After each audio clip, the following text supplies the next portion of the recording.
Agora, beleza.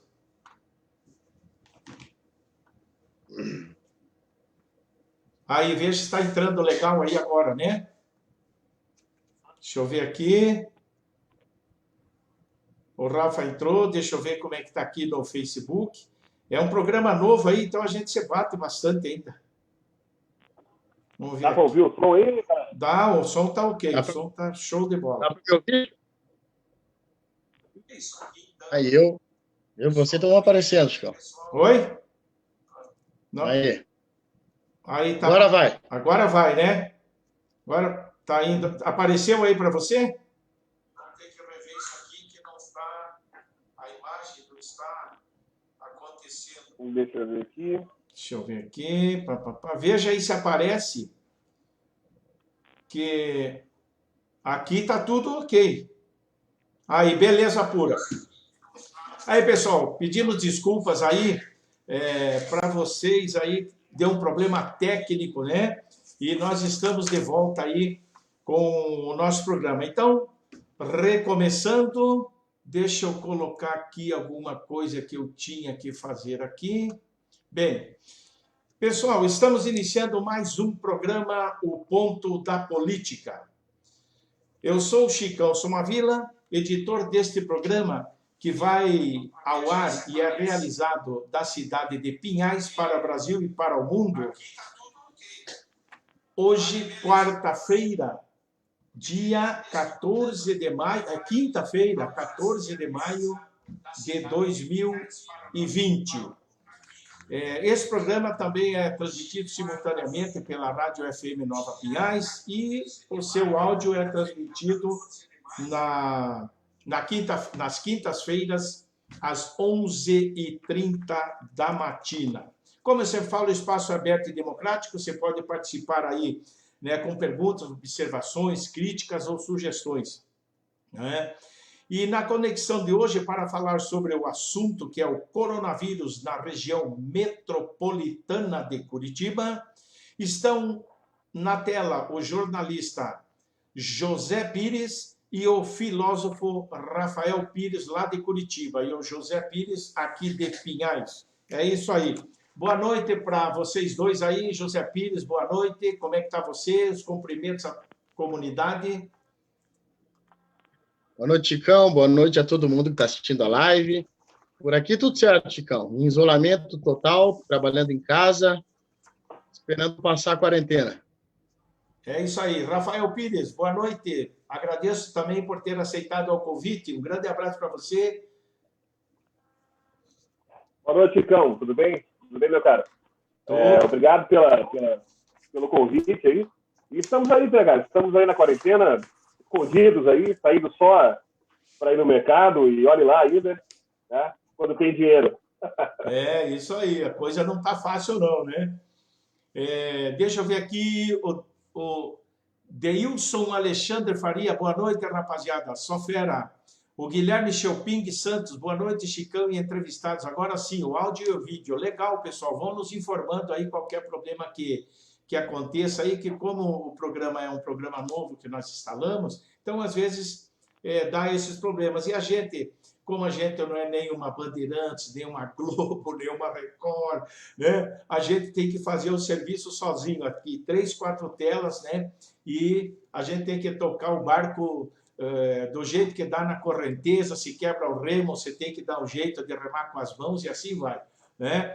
A Zélia Veiga, boa noite, Zélia. Sérgio Xavier, lá de São Paulo, boa noite, Sérgio Xavier, um grande abraço para você e obrigado pelo prestígio da sua companhia e da companhia de todos aí. A gente pede que vocês, por favor, deem os likes da nossa live, compartilhem para que mais pessoas fiquem conhecendo o nosso trabalho e, obviamente, as colocações, os comentários, as falas dos nossos entrevistados, dos nossos convidados.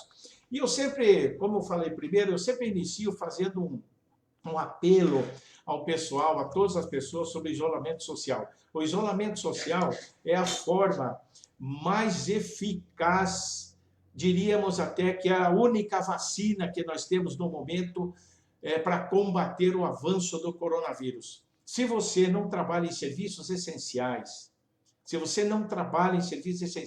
ou não precisa fazer alguma compra numa farmácia, no mercado, num açougue, coisa rápida, coisa que precise, necessidade, fique em casa.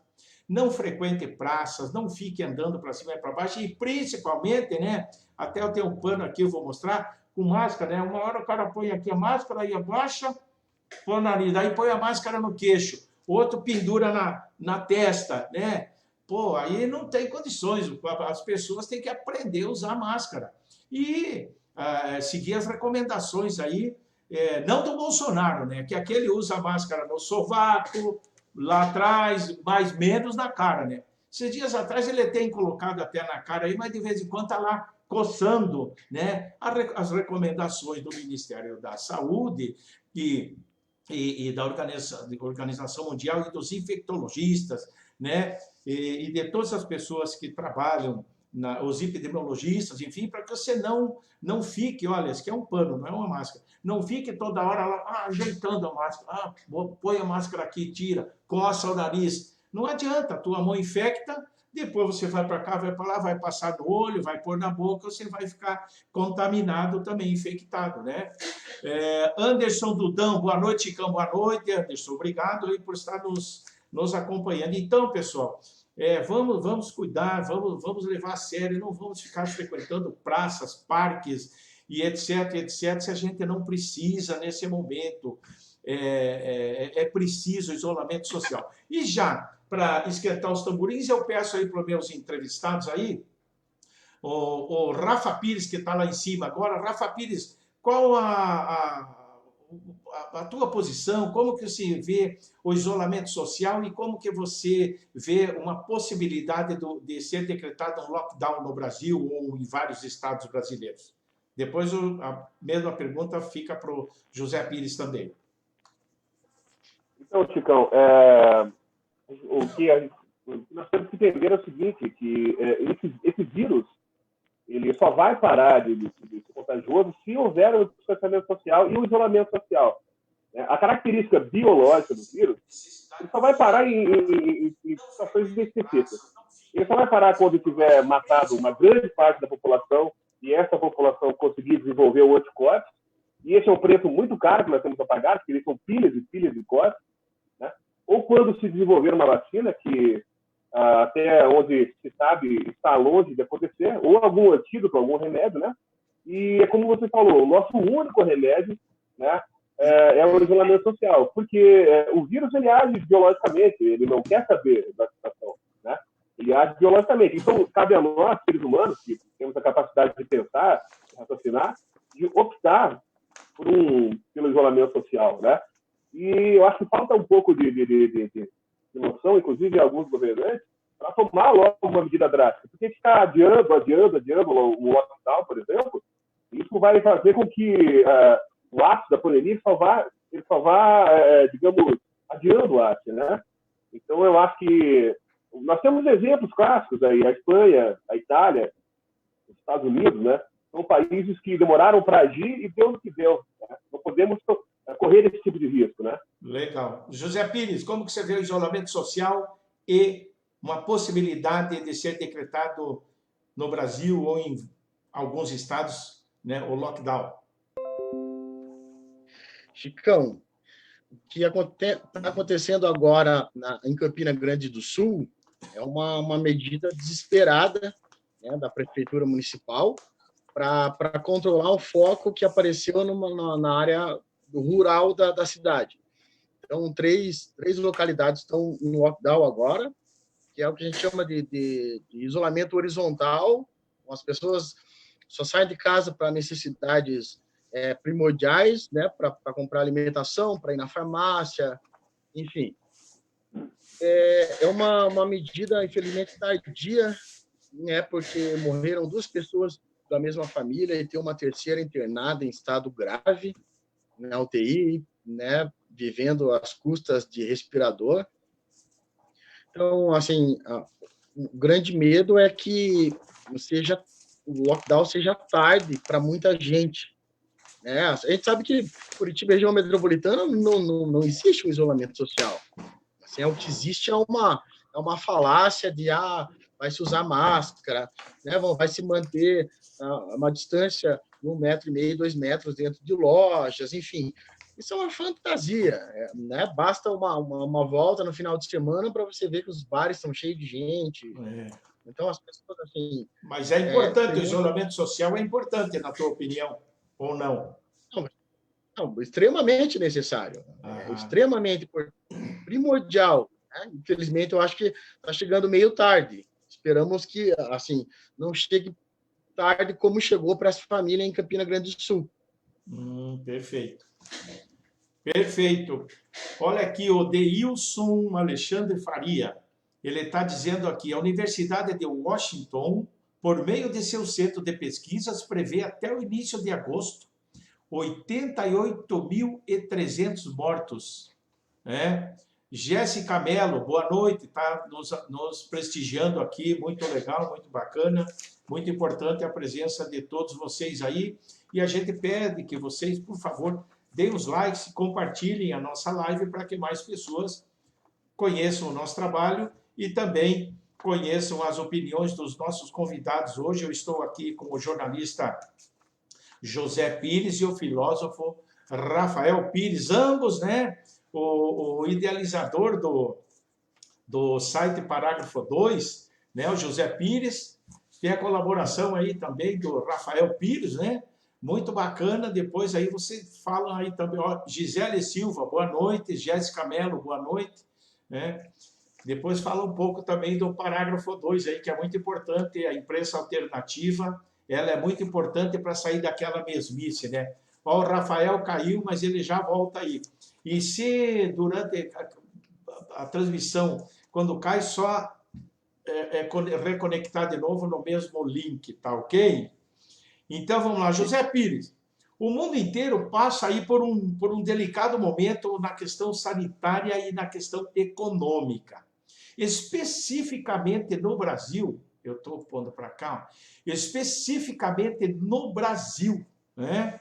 Como você está sentindo ou encarando essas questões, a econômica e a sanitária?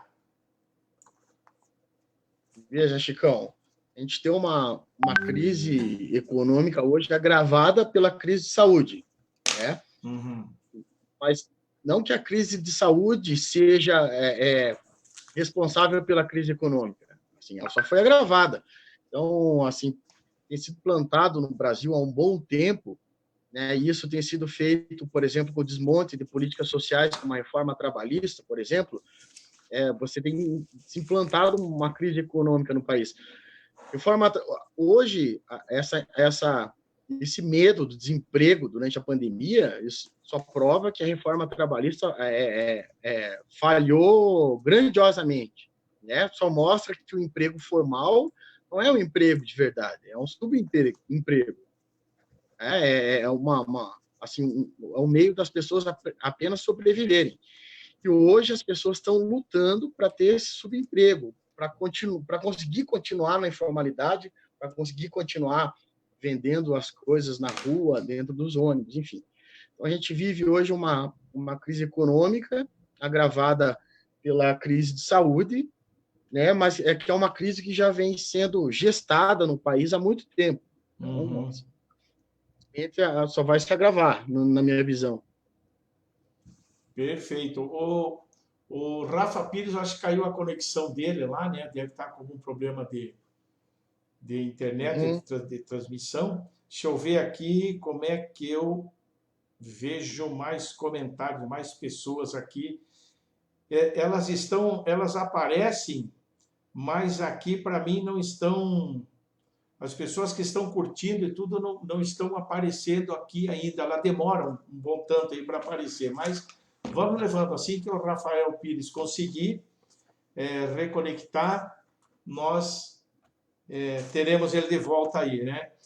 Então, eu tinha mais uma pergunta agora para o Rafa, mas vamos uma outra para o José Pires. Você fez uma pesquisa, José Pires, sobre os casos de óbitos em decorrência da Covid-19 na região metropolitana, certo?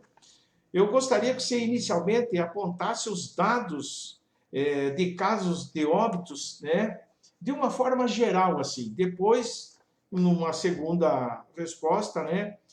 Se você poderia comentar sobre esses dados, especificando em quais municípios da região metropolitana. Mas, primeiramente, gostaria que você apontasse os dados assim, de óbitos, quantas mortes teve, quantas recuperações, enfim. Você tem esses dados aí?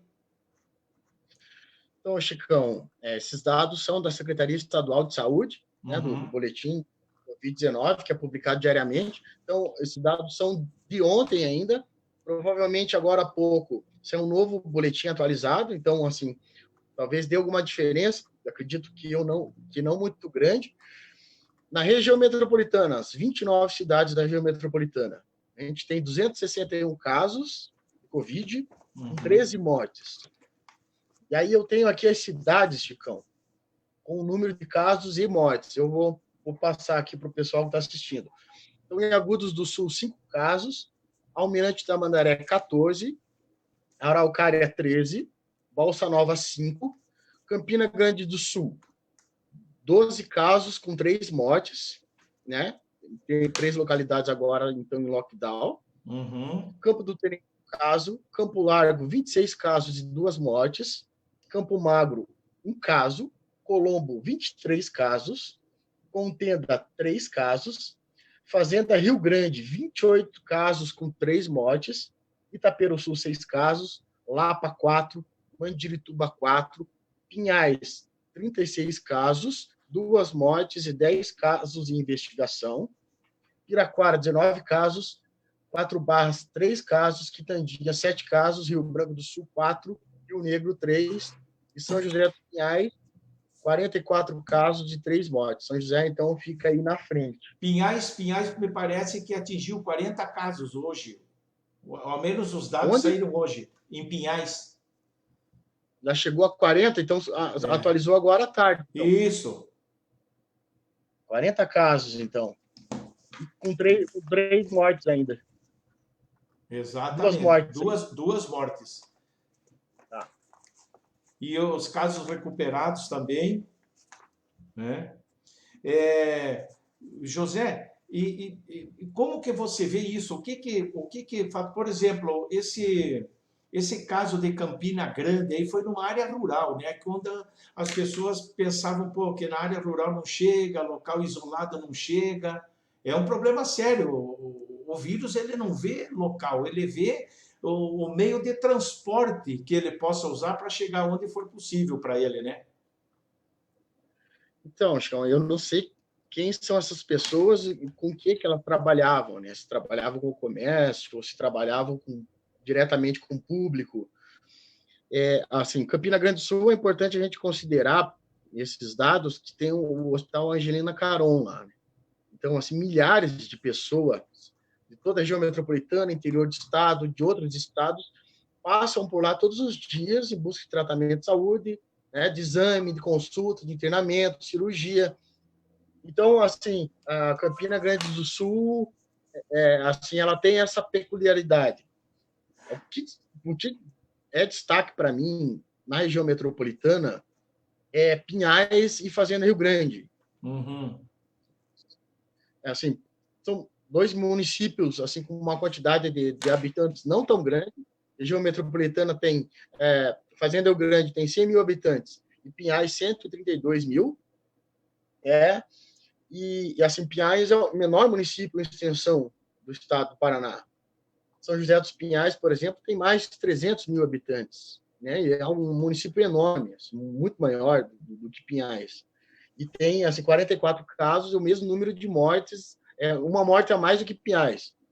Assim, o que chama atenção nesses municípios por que, né, que Pinhais, por exemplo, em número de casos, é o segundo na região metropolitana, dos 29 municípios da região metropolitana. E por que a Fazenda Rio Grande também tem essa quantidade de casos? 28 casos e 3 mortes. Para mim, tem relação com o isolamento social, né? De cidade urbana muito grande, né? As pessoas moram muito próximas umas das outras, e assim, isso não se tem um controle de essas pessoas comércio está todo aberto, final de semana as pessoas estão assim, visitando parentes, Dia das Praças Mães agora. públicas, fazendo exercício, jogando bola, indo em parquinho. Então, assim, para mim tem relação direta com a questão do afrouxamento da quarentena, do isolamento social. Tá? Eu tenho, inclusive, Chicão, aqui a taxa de mortalidade desses municípios. Ah, por favor, por favor. Talvez você possa emendar aí, que tem, deixa eu só ver aqui, ó, o Carlos Marques, comente sobre os números da UTI no Paraná. É que no Paraná tá difícil, mas na região metropolitana tem como comentar, né? Eu só quero ver aqui o Guerreiro Valdevino Teixeira, boa noite, Maga Schmidt, boa noite, Guilherme Schelping fala, número alto de casos em Pinhais guarda relação com o afrouxamento das medidas de distanciamento social, Chicão? Gostaria de saber do entrevistado. Ele acabou de falar isso agora, né, Pires? Você falou. O Guerreiro Valdevino Pinhais tem um problema sério. O povo não tem levado a sério o isolamento social. As ruas cheias todos os dias. Eu digo, aqui em frente da minha casa tem a Praça do Conjunto Áquila aqui, direto, cheio de gente. Um portão ali que podia ser soldado, um portão ali podia ser fechado, está aberto. Aí as pessoas vêm e vão entrando mesmo. As pessoas veem o portão aberto, vê tudo ali e vão entrando, não estão, vão fazer o quê? Talvez não consigam ter todas as informações que precisem, que queiram, ou não se disponibilizam em ir atrás de informações. Mas eu acho que o município poderia tomar umas atitudes mais concretas, mais sérias em relação a isso. É só um portão que tem aqui na praça, somente um portão, que basta soldar, basta fechar esse portão. Por telefone eu já fiz uns pedidos, alertando, chegando e dizendo, olha, vocês podem salvar vidas se vocês fecharem o portão. Não é para você fazer mal para as pessoas, proibir, simplesmente, não, é para preservar a vida das pessoas mesmo. Mas desculpe, Rafael, José Pires, desculpe, o Rafael está entrando aqui de volta, deixa eu ver, ele falou que tinha caído todo a energia lá. Mas então, você estava falando aí das UTIs e da questão metropolitana, desculpe. Isso, Ascão, a taxa de letalidade. No Brasil, ela é de 4,69%, ou seja, né, da quantidade de pessoas que é infectado com Covid, uma média de quase 5% acaba, infelizmente, falecendo. Uhum. Quando a gente vem para a região metropolitana, a gente chega em Pinhais, essa média é de 6,5%. Em São José dos Pinhais, 8%. Em Campina Grande do Sul, é o dobro do nacional, que é 9%. E na Fazenda Rio Grande, é 11% a taxa de mortalidade. Tá? Aí, Chicão, vou aproveitar e pegar o gancho, enquanto o Rafael se arruma ali e tal, para falar um pouquinho Já está a postos. Tá, eu posso continuar falando... Por favor. Então, eu publiquei uma matéria hoje no parágrafo 2. Eu fiz um levantamento num site que se chama Onde Tem Coronavírus, que é uma iniciativa da USP. Então, eles mapeiam os casos de coronavírus em todos os municípios do Brasil. E lá tem uma aba também que você encontra a quantidade de leitos de UTI por município.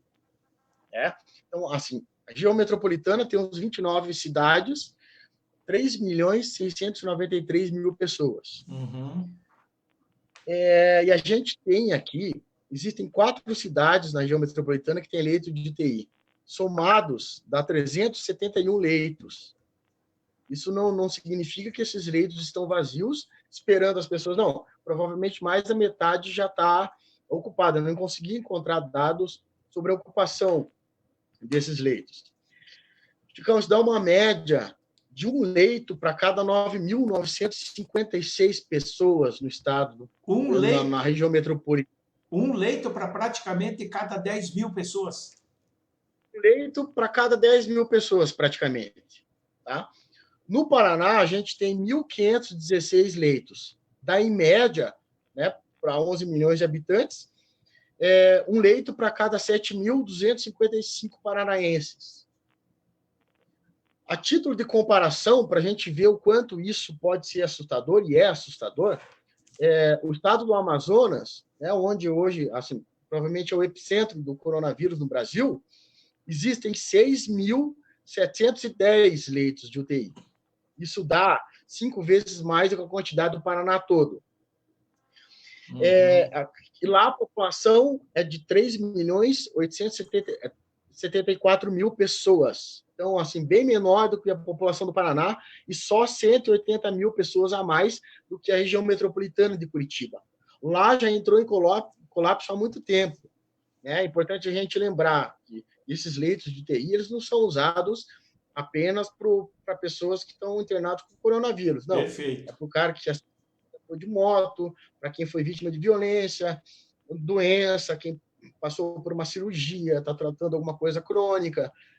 Então, assim, para acontecer um colapso aqui, Chicão, basta não controlar. Né? Tem toda a questão do inverno, do frio que está chegando, quando as doenças respiratórias se propagam com maior facilidade, e o Covid é uma doença respiratória. Então, assim, se entrar em colapso aqui, eu tenho medo de imaginar o que pode acontecer. Uhum, perfeito. Antes de eu falar com o Rafael, por o Rafael na linha aí, deixa eu ver aqui, ler os nomes agora, começaram a aparecer aqui no celular. Fernando Apolinário, Mário Sérgio Simão, Gislane Caetano, Itacine Arática, esse é lá de Foz do Iguaçu, era um cracão de bola nos anos 60, 70. Um abraço aí para o Itaci. Maria Helena Somavila, Nelson Giovenardi do Mato Grosso, Anderson Dudão, já falei, Alan Patrick de Souza, Silmara de Cássia Lúcia, o Sérgio Xavier, Carlos F. Marques, o Azélio, já falei, Deilson, Guilherme Chalping, Ivanir de Oliveira, muito obrigado pela presença de todos vocês. A Maga Schmidt, o Guerreiro, já falei, Valdivino. Eu vou aqui solicitar amizade para eles. Eduarda Santos está aqui, Matheus Pires, Jéssica de Mello e Gisele Silva. Então, aqui o Guilherme, deixa eu ver aqui, onde é que está o Fernando? Aqui o Mário, deixa eu ver quem mais fez alguma pergunta, que a coisa sobe e desce aqui. O Mário Sérgio Simões aqui, eu já vou ler a pergunta dele, mas antes eu quero ver com o Rafa Pires aqui, que eu tinha feito uma pergunta que era para ambos a responderem, então eu vou pedir para que o Rafa responda, né? O mundo inteiro ele passa por um delicado momento de crise sanitária e econômica. Como você está sentindo essa situação aí, Rafael? Como que está vendo essa crise sanitária e econômica aí, porque o mundo está passando, e principalmente aqui no Brasil? Falando aqui de Brasil. Chicão, essa pandemia, ela acaba encontrando nos países por onde ela está passando os seus problemas particulares, né? Então, cada país em si ele vai ter a sua própria gama de problemas, digamos assim, né? E no Brasil, os problemas do Brasil são históricos, são problemas muito graves, né? Somos um dos países mais desiguais do mundo, né? Segundo, eu li uma pesquisa da Oxford, que foi feita em 2017, 5% da população brasileira concentra a riqueza de quase todo o país, né? Nós vivemos em um país que 51 milhões de brasileiros não têm acesso a esgoto, né? 35 milhões de brasileiros não têm água encanada. Quer dizer, como é que essa gente vai ter os cuidados mínimos com higiene, como lavar as mãos, por exemplo? A gente não está falando de uma coisa de uma coisa que é difícil de se alcançar. É uma coisa de água, cara, né? E 35 milhões de brasileiros não têm a chance de lavar a mão em casa. Trocando em miúdos é isso, né? O cara tem que se deslocar para uma outra localidade para pegar água de algum lugar, de poço, de uma pica. Não tem saneamento básico, né? Não tem saneamento básico, exatamente. Então, nós já temos esses problemas e essa situação de pandemia, ela vem agravar consideravelmente esses problemas. E, bom, como todo mundo já tinha percebido, né? Quando essa pandemia começa a atingir a classe mais abastada, tal, o pessoal que viajava para a Europa, tal, todo mundo sabia que quando ela chegasse na periferia, os saltos gigantescos de número de mortes aconteceria, né? E é o que está acontecendo. Nós estamos batendo recordes diários aí de mortes, de contágios, né? Isso, Chicão, segundo os dados das secretarias de saúde, que são subnotificados, né? Então, eu escutei comentaristas falando que esse número é geralmente de 11 a 12 vezes maior do que se diz, do que se revela, né? Uma questão de falta de insumos, falta de exames, né? O Brasil ainda fez o favor de entrar numa crise diplomática com a China no começo da pandemia, né, devido ao figurão, filho do Bolsonaro, lá, que fez um comentário desastroso, né? Isso interferiu diretamente na compra de insumos, na compra de máscaras, na compra de exames que tinham da China, que foram para outros países que deveriam ter vindo para cá, né? Uma coisa muito grave. Isso é uma responsabilidade por milhares de mortes, na verdade, né? Se você colocar em outras palavras, é dessa forma. Perfeito. Deixa eu ver aqui que chegou um alerta aqui do Zoom, que em 10 minutos ele vai interromper a conexão. Daí vocês entram de novo pelo mesmo link, tá ok, pessoal? Beleza, então. Beleza. Mário Sérgio Simão aqui falando, lembrando que o primeiro caso de Pinhais foi de morador do condomínio residencial Alphaville, ou seja, quem fazia viagens para outros estados e manteve contato com pessoas que fizeram viagens fora do país. O resultado de contaminação por Covid-19 é resultado passado. O que as autoridades deixaram de fazer? Região Sul é menor em relação ao Brasil, porém, dependemos de políticas públicas de saúde eletiva, diz o Mário. Fernando Apolinário, boa noite, meu amigo. Eu acredito que se as pessoas não tiverem consciência do que está acontecendo, pode estar lacrado, murado, etc. As pessoas não vão respeitar. Se temos um governante que não apoia o distanciamento, não adianta. Eu acredito que as pessoas não entendem que é um bem necessário ir trabalhar, mas volta para casa e fica em casa na hora de visitar as pessoas. Abraço. Está certo ele, com certeza. O Guilherme Chavin fala também que realmente o povo não tem levado a sério o isolamento. Aqui na Avenida Eraí não sei o que acontece, parece que nem quarentena existe. Infelizmente, tomara que quando a população comece a levar a sério, não seja tarde. Everton Mossato, um grande abraço para você, Everton. Luiz Ferreira de Andrade, parabéns, Rafael Etide, tá aí, ó. Deilson Alexandre, os dados divulgados hoje pelo Ministério da Saúde são de 2 semanas atrás. A subnotificação é absurda, sem dúvida nenhuma, realmente é uma verdade. Aí que eu, pedindo agora aqui para o Zé Pires, para vocês aqui, essa é para o Zé Pires, ó. A Organização Mundial da Saúde alerta que os testes sejam realizados para detectar pessoas infectadas, a fim de orientar para o isolamento social e, claro, manter, para evitar a disseminação do vírus. E qual a quantidade de testes no Paraná, testagem por milhão de pessoas? Você tem esses dados aí, Zé Pires? Chicão, eu tenho esses dados por meio de uma matéria que eu fiz também. Dados da testagem foi feita até o dia 6 de maio, foram os dados que eu consegui junto à Secretaria de Saúde. Então, até o dia 6 de maio, o Paraná tinha realizado 14.629 testes. Ou seja, isso frente à população do estado, que é de 11 milhões de pessoas, dá mais ou menos 0,0013%. Então, é um número tão ínfimo que, assim, se fosse um levantamento por amostragem, ele não apareceria nem na margem de erro, que é entre 2% e 3% geralmente usado. Num grupo de 110 mil pessoas, Chicão, seria como 146 pessoas fossem testadas. Um grupo de 11 mil pessoas, 14 pessoas, e no grupo de 1.000 pessoas, uma pessoa testada. Então, como é que funciona? Só para a gente entender.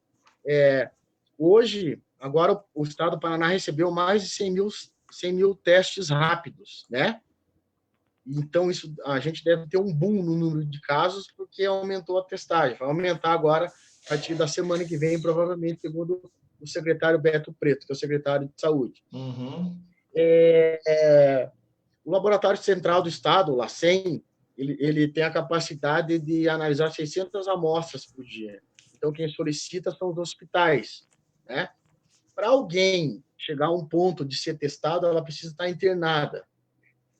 Então, hoje, o que se chama de síndromes respiratórias agudas graves, que é pneumonia, bronquite, asma, e o Covid-19, assim, elas são atendidas, tem um protocolo de atendimento em unidade de saúde e na unidade de pronto atendimento, as UPAs, né? Foi feito um isolamento para esses pacientes. Então, a pessoa chega lá, ela, né, é examinada pelo médico, o médico vai oferir a oxigenação dela no sangue. Se ela tiver com nível menor do que 90% de oxigênio no sangue, então, assim, ela está começando a entrar num caso grave e precisa de internamento. Então, se ela for internada, aí ela vai ser testada. Se ela não tiver, mas tiver com todos os outros sintomas de Covid-19, febre, a dor no corpo, dor de cabeça, diarreia, falta de ar, ela vai receber um medicamento chamado Tamiflu, que é para problema respiratório, foi muito usado naquela gripe H1N1, e ela vai para casa e ficar em isolamento de 2 semanas. Então, provavelmente ela vai se curar e ninguém vai saber se ela teve ou não o Covid-19. Então, assim, o número de amostragens é ínfimo, né? Uhum. Então, a gente pode... Isso que o Paraná é um dos estados que mais testa no Brasil. A gente imagina a realidade de outros estados, né? Uhum. Assim, acho que tem uma coisa interessante que eu acho que dá para pegar o gancho, já que eu estou falando de testes e subnotificação. O Paraná teve um fenômeno muito curioso, né, com as síndromes respiratórias. Teve um aumento assim no número de mortes por pneumonia, por exemplo, de 2019 para 2020, que é muito curioso. Por exemplo, em 2019, 502 casos, 502 pessoas faleceram por causa de pneumonia. Em 2020 foram 1.800 casos. Em 2018 tinham sido 383. Então houve um salto assim de detecção de treinamento por doenças respiratórias como bronquite, pneumonia, asma, que é assim incomum. Então, assim, esses dados são do Infogripe, que é o monitoramento da Fiocruz, e o próprio organizador desse monitoramento, o coordenador, eles provavelmente têm relação direta com a Covid. Então, aí tem falta de teste, então a pessoa é diagnosticada com outra doença respiratória. Uhum. Né? Inclusive, uma quantidade de 229 mortes por síndrome respiratória não especificada. Então, não se sabe se essas mortes eram de bronquite, de pneumonia, ou se eram COVID. mortes por conta do Covid-19. Perfeito. Isso é para a gente ter uma ideia do quanto os números podem ser muito maiores. Perfeito, perfeito. Para o Rafael Prizzoli, faltam aqui 2 minutos, vai cair talvez a conexão do Zoom, daí vocês retornam, tá ok? Vocês retornam aí, só do Zoom, não cai do Facebook nada, só cai conexão de vocês aí. Rafael Pires, no Brasil a polêmica está grande, né, em relação ao enfrentamento do coronavírus, certo?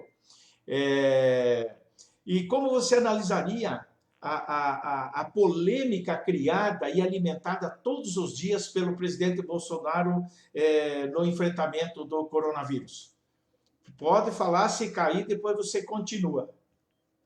Tá bom, Chicão. Então, Chicão, eu percebo, é fácil de perceber o seguinte, cara. Há um certo alinhamento do mal, digamos assim, entre o Bolsonaro e o Donald Trump, né? É fácil perceber, quando o Trump lança algum tipo de polêmica lá, imediatamente, poucos dias depois, há uma imitação dessa polêmica, um arremedo dessa polêmica feita pelo presidente do Brasil, né? E assim, são coisas absurdas. Eu até separei algumas coisas aqui, né? No primeiro momento da pandemia, o Trump menospreza o vírus, né? Na mesma semana, o Bolsonaro chama o vírus de gripezinha, né? Chama duas vezes, inclusive, naquele pronunciamento oficial que ele fez, que é desastroso. Caiu teu som fechou. Teu som fechou. Rafael, teu som fechou. Aí, ó. Pessoal, já vai entrar novamente ali.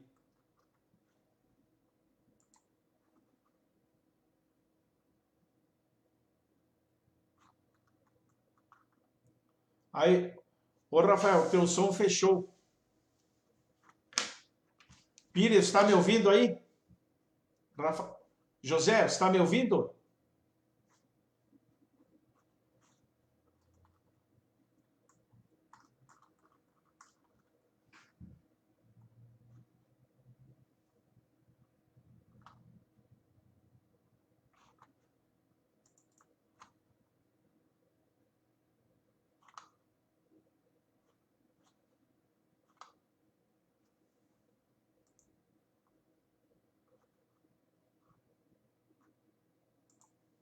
Tá, o Zé está entrando de volta.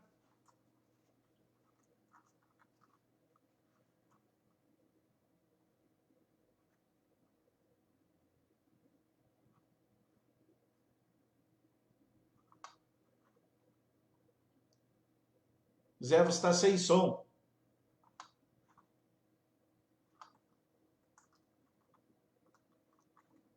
Aí, tá ouvindo aí, Zé?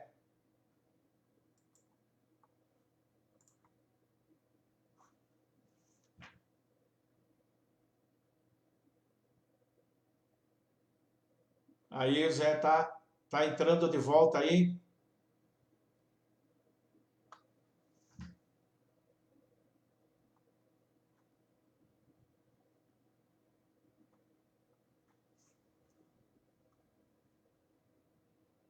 Zé Pires, tem que acessar tua câmera e o som.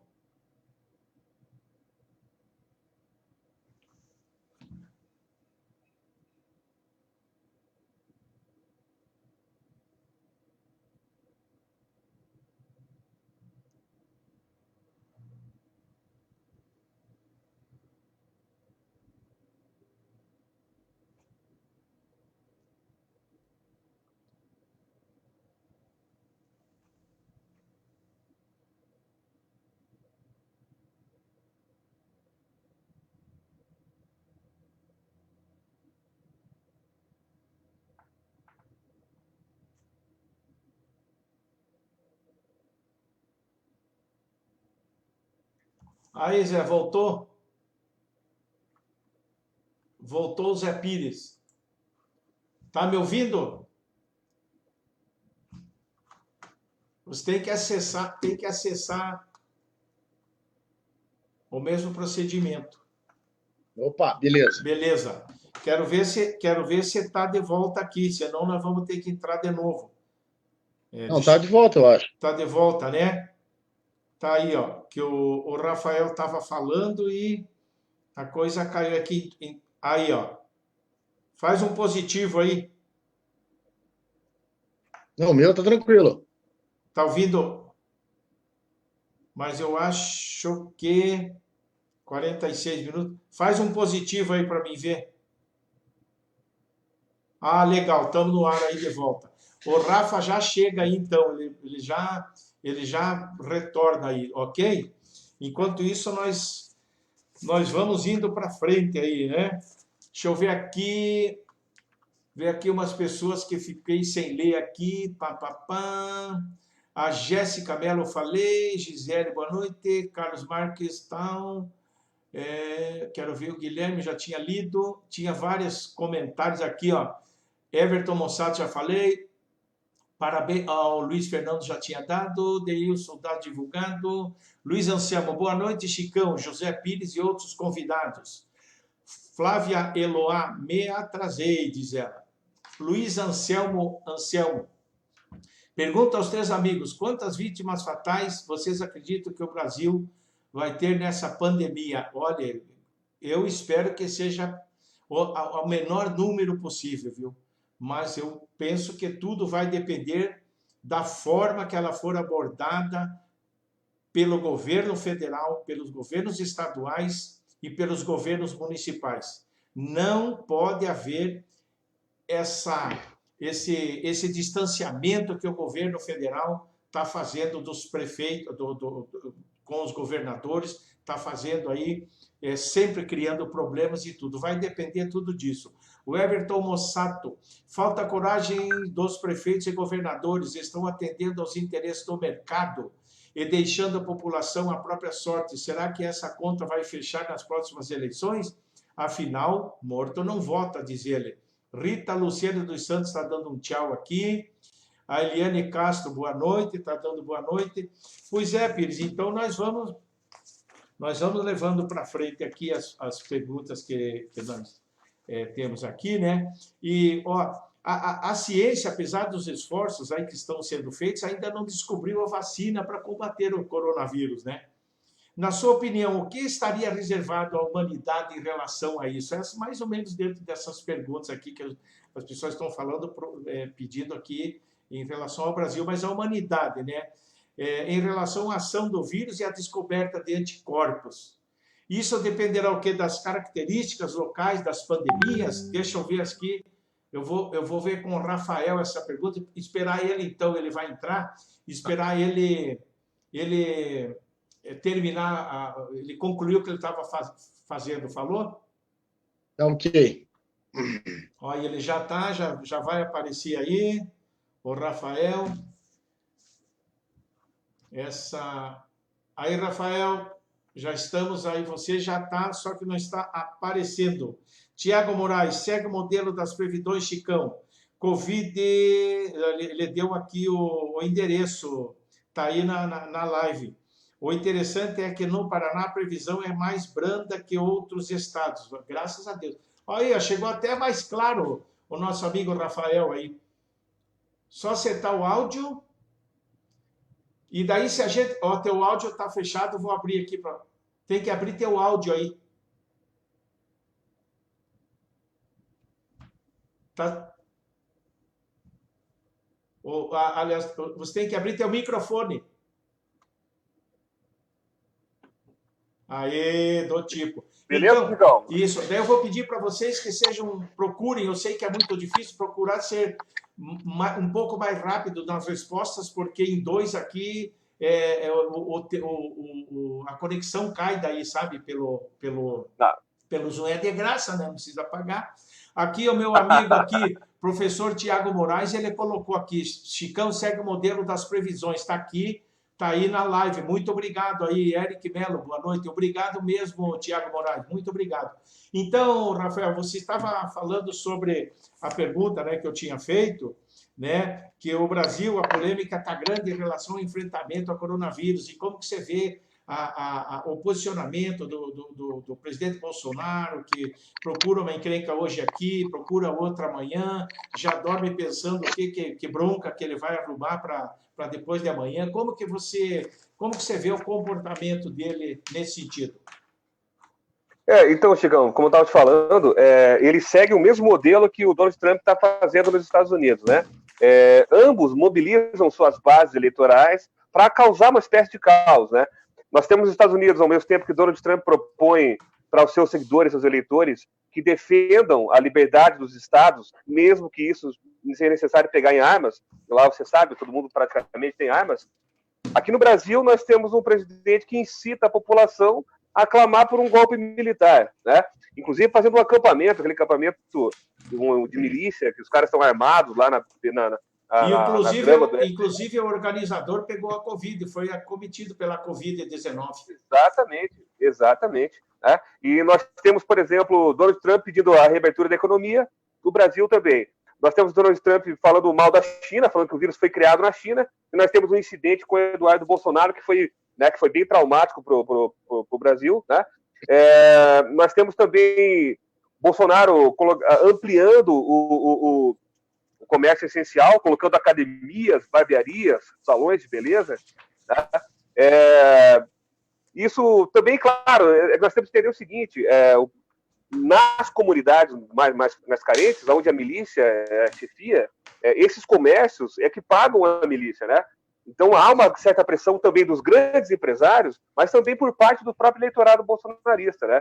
Que pede, inclusive o próprio presidente compartilhou uma fake news esses dias, o Instagram bloqueou a postagem do cara, né? Nós temos a a Carla Zambelli, que compartilhou a fake news dos caixões vazios, e hoje nós tivemos uma família lá na Bahia que abriu o caixão vazio com o cadáver dentro, todo mundo se contaminou em volta, 5 pessoas se contaminaram, devido a essa propagação de mentiras, né? Fake news é um termo, digamos, pomposo para falar uma mentira descarada, né? Uhum. Então, nossa, esse alinhamento com os Estados Unidos, ele interfere, inclusive, na questão de Pinhais, né? Eu vi algumas carreatas em Pinhais pedindo a reabertura de comércio, né? Eu estava presente quando passou os carros, caminhonetes com bandeiras do Brasil, aquele naipe de gente buzinando e pedindo a reabertura dos comércios, né, Chicão? Então, esse alinhamento ele é perigoso porque ele proporciona, ideologicamente, que as pessoas não estão nem aí, tipo, não dá nada, é só uma gripe mesmo, né? Exato. Conforme o rapaz comentou ali, a Avenida Iraí tá cheia. Não só a Avenida Iraí, os bancos, a Caixa Econômica, tá tudo cheio de gente, né? Então, essa é uma questão complicada, né, cara? Porque se você tem esse tipo de alinhamento anti-ciência, anti-saúde, né? O caso com o Mandetta lá ficou muito claro, né? O Mandetta, que também não é santo, mas estava desempenhando um trabalho razoável. Então, é isso que nós temos que pensar. E o reflexo que isso dá localmente. Perfeito. E ainda colabora, o governo ainda colabora, né, com essa propagação do vírus, segurando o auxílio emergencial. Filas e mais filas de pessoas indo na caixa para pegar, pessoas sem poder trabalhar e sem poder comprar. Isso o governo quer, eu penso menos, que o governo quer que essas pessoas sirvam de escudo. Eu sempre falo isso aqui, de escudo para ele próprio, para ele não desfazer da grana que não é dele. A grana é tua, minha, nossa. Entende? Então, ele usa as pessoas como escudo para que elas não lutem por elas mesmas. É brincadeira, né? Cristiano Ramos, por que não se usa a indústria nacional já que estão paradas para produzir os equipamentos necessários para esse enfrentamento? Tá certo? Muito legal aí a participação do Cristiano Ramos. Deixa eu ver aqui, Érica de Castro, Thiago Moraes, já falei. Então, Rafael Pires, você agora que está na linha de tiro, aí a ciência, apesar dos esforços que estão sendo feitos, evidentemente, ainda não descobriu, entre aspas, né, a vacina para combater o coronavírus, enfim, né? Na sua opinião, o que estaria reservado à humanidade em relação à ação do vírus e à descoberta do anticorpos? Isso dependerá o quê? Das características também locais da pandemia? Cada local é um tipo? Como é que é isso? Como que se analisa isso? Olha, Chicão, eu acho que o que acontecerá com a humanidade no futuro próximo vai depender muito das nossas ações de agora, né? O vírus vem para demonstrar isso, né?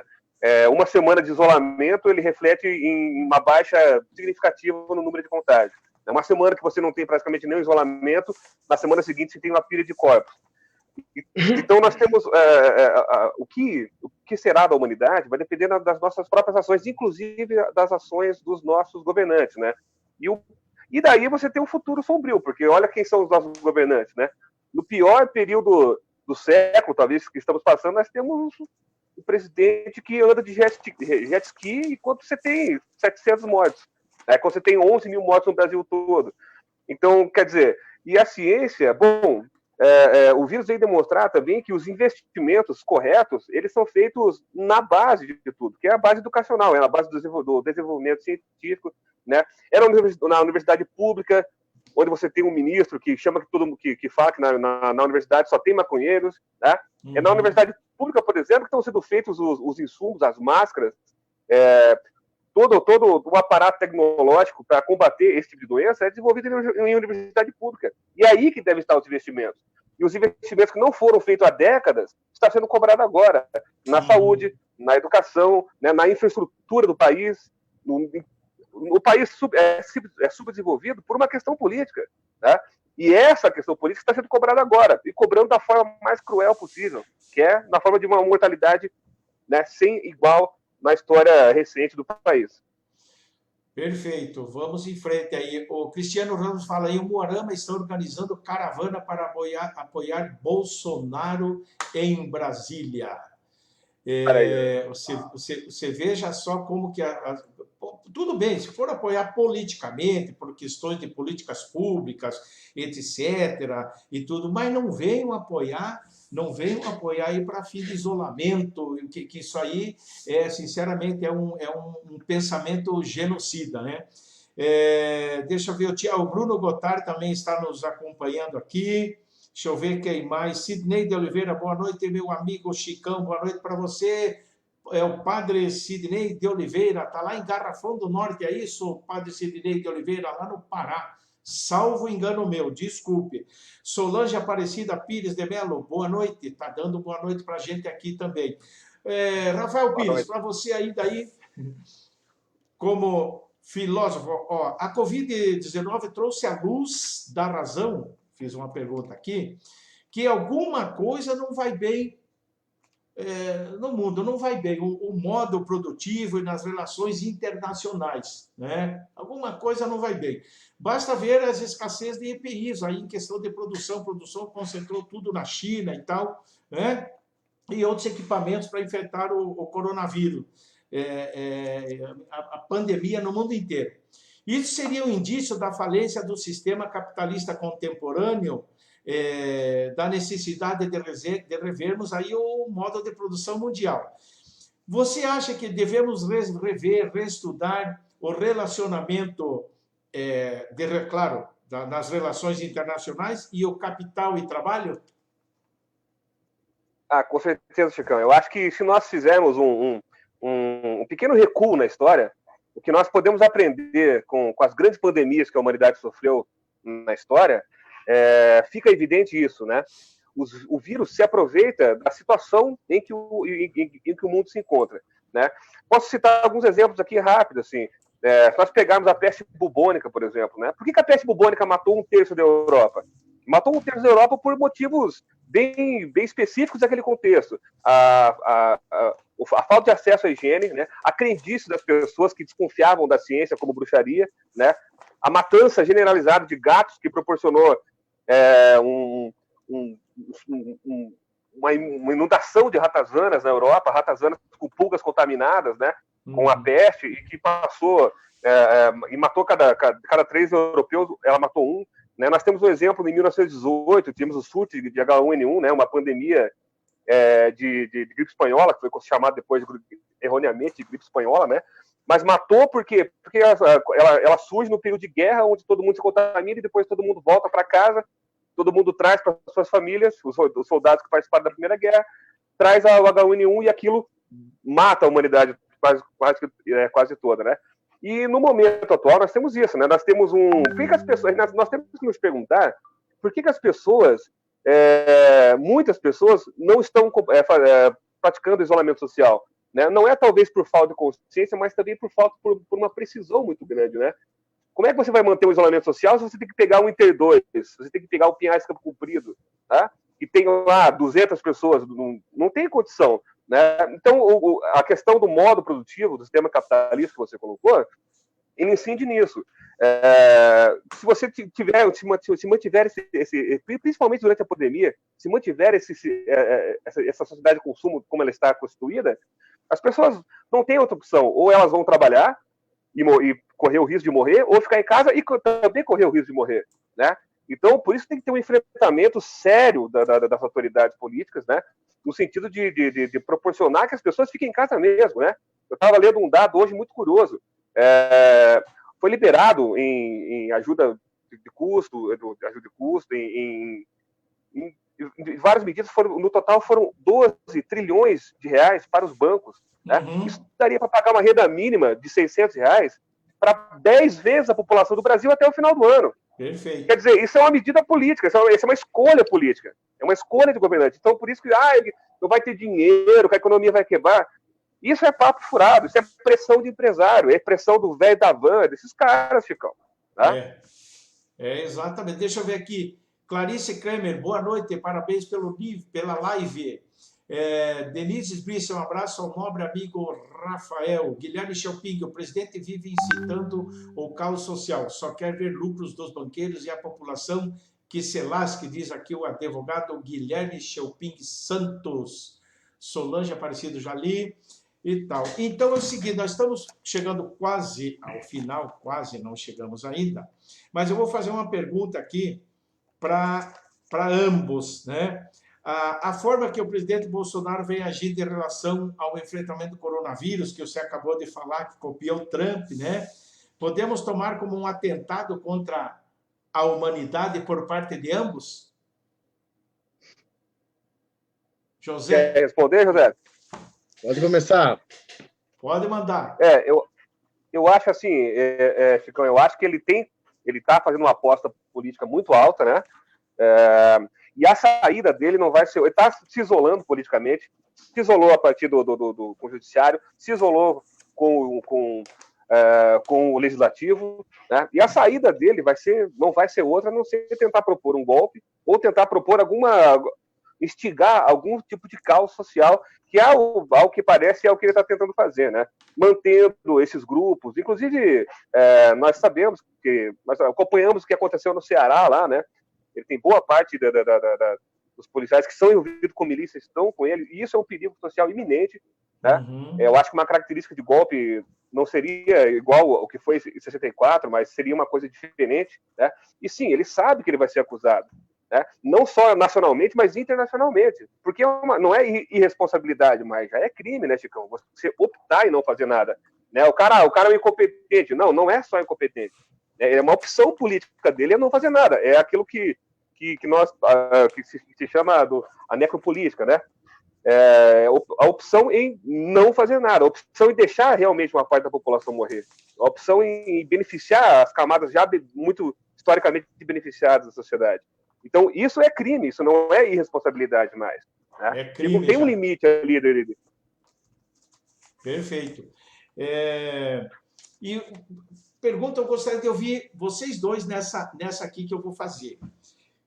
O que impacta mais negativamente na vida de todos nós? A crise política ou a crise econômica ou a crise sanitária? Deixa o Zé responder primeiro, Soutor.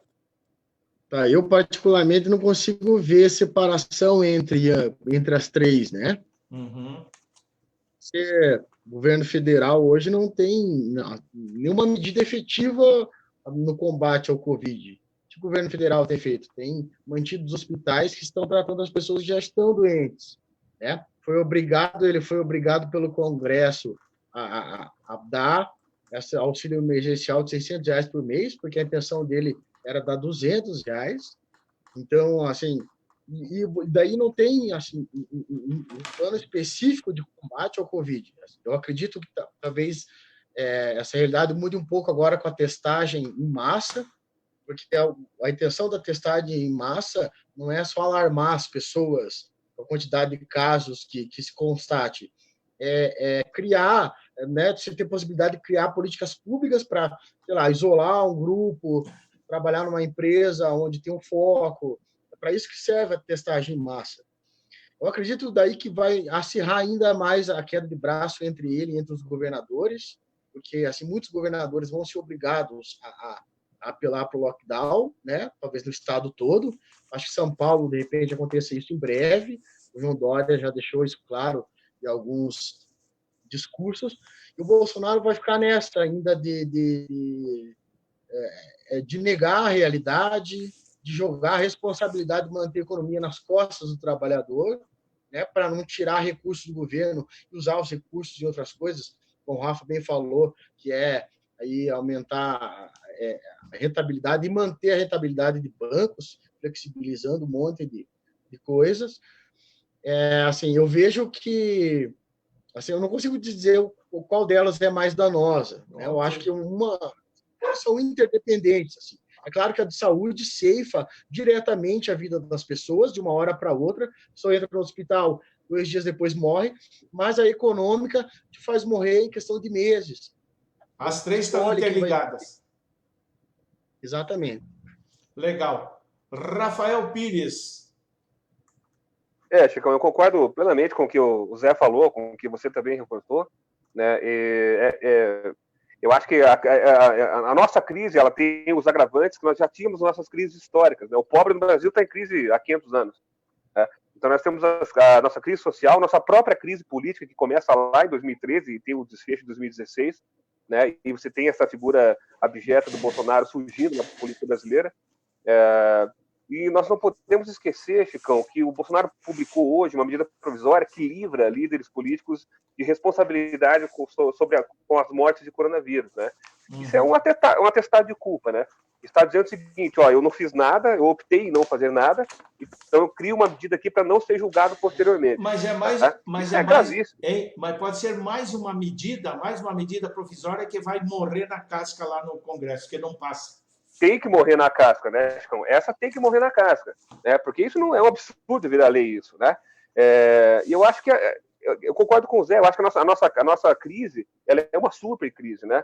Ela é constituída de uma crise política, de uma crise social, de uma crise e aí uma saúde que já estava em crise há muito tempo, né? E agora se tem um agravante que é um vírus mortal que não tem remédio, né? É um vírus fatal, não temos remédio, não temos vacina. A única maneira é se esconder do vírus, viver se escondendo. E o que nós fazemos, a quarentena, é nada mais do que se esconder do vírus. Né? E é um vírus tão cruel que ele mata as pessoas de uma forma tão rápida, ao mesmo tempo ele causa um afastamento social, causa problemas psicológicos, tem pessoas que ficam isoladas, né?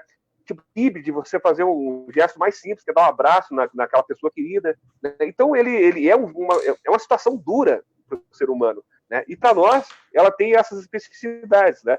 Toda essa crise política, toda essa crise econômica, ainda mais nós temos esse agravante fatal do Covid-19. Perfeito. O tempo está passando e nós temos que terminar o programa daqui um pouco.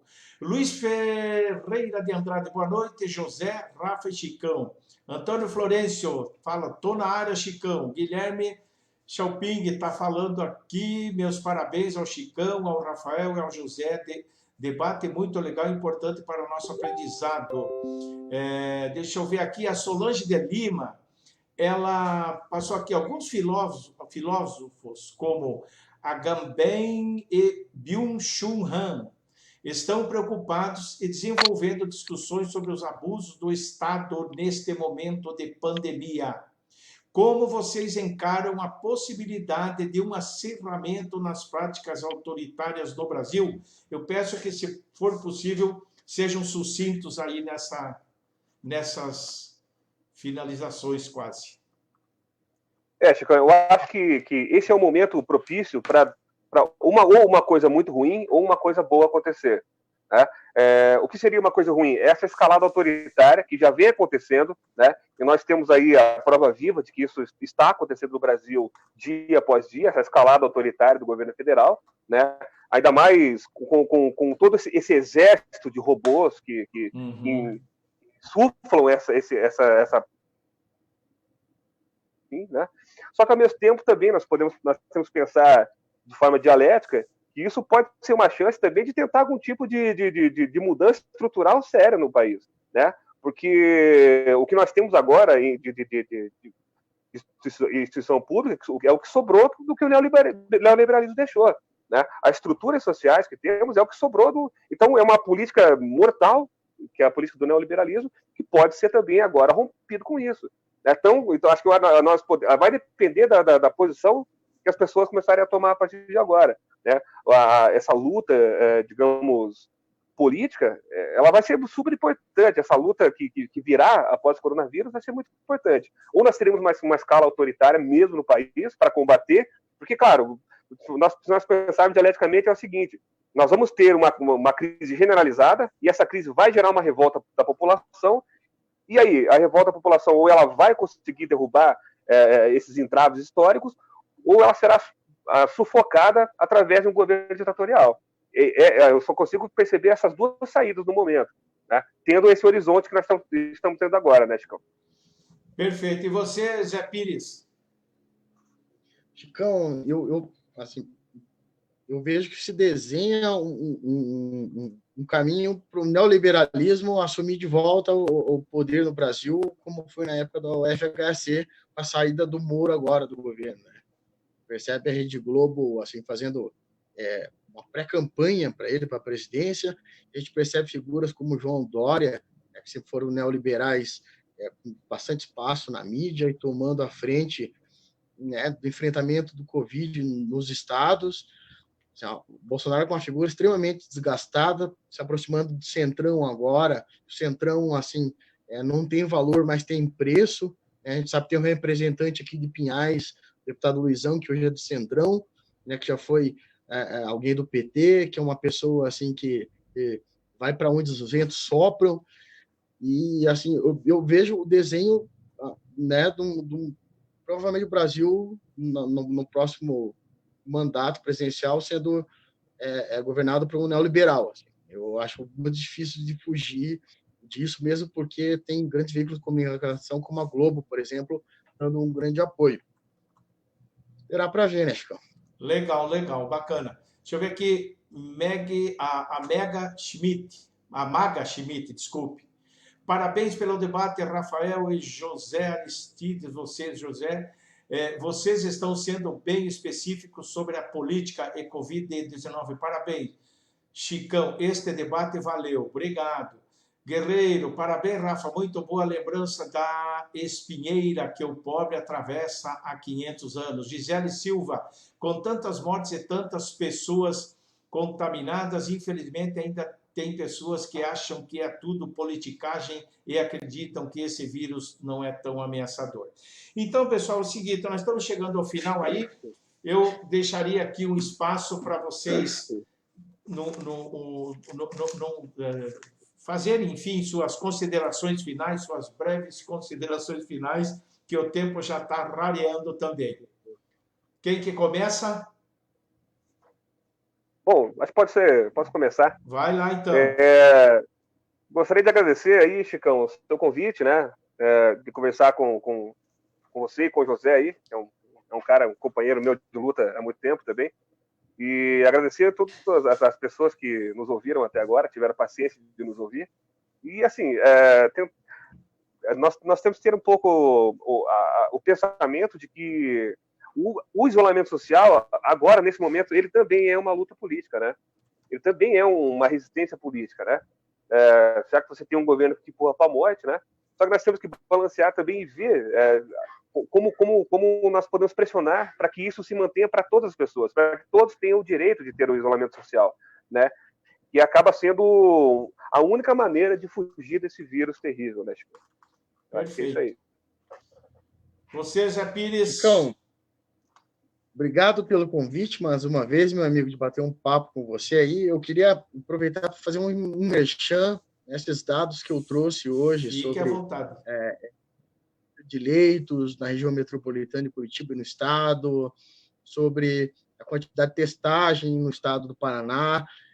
Estão lá, né, em formas de matéria no parágrafo 2, né, que é o nosso site mídia independente, que está indo para o 5º ano aí. O Rafael tem uma coluna bem bacana lá, chamada Filosofia Divina.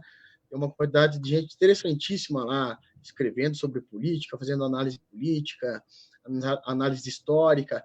E a gente está aí tentando mostrar um pouco aí da realidade do Covid em Curitiba e região metropolitana, dentro das nossas possibilidades, é óbvio, né? Dentro do que o isolamento social nos permite. Então, quem tiver interesse, está lá. Um abraço para você, para todo mundo que acompanhou até agora. E então é isso, Chico. Quando precisar, é só chamar. Legal. Deixa eu ler aqui os últimos comentários aqui. Denise Esbrícia, uma pergunta aos nobres amigos: o confinamento não pode ser visto como um grande laboratório global para mudar o modus operandi capitalismo ao propor o home office como uma nova etapa do neoliberalismo? Sim. Alexandre Ribeiro II, o vírus é letal, a letalidade é real, porém nossa cultura política aproveita-se sim de toda a situação atual, tanto da direita quanto da esquerda e centro. Ótimo debate, Chicão. Eu que agradeço a presença de todos vocês aí, agradeço muito ao Rafael Pires e ao José Pires, ao jornalista José Pires, ao filósofo Rafael Pires, por terem aceitado o convite para participar dessa live. e agradeço a todos vocês que participaram e que interagiram conosco. Peço desculpas se a gente não viu algum comentário ou deixou de ler algum nome, porque estamos iniciando com um novo programa, como eu falei, um novo aplicativo, enfim, e às vezes a gente se perde por aqui. Legal? Por enquanto, um grande abraço a todos vocês aí. Só um momentinho aqui, pessoal, eu vou ficar com vocês aqui no final, deixa eu interromper aqui.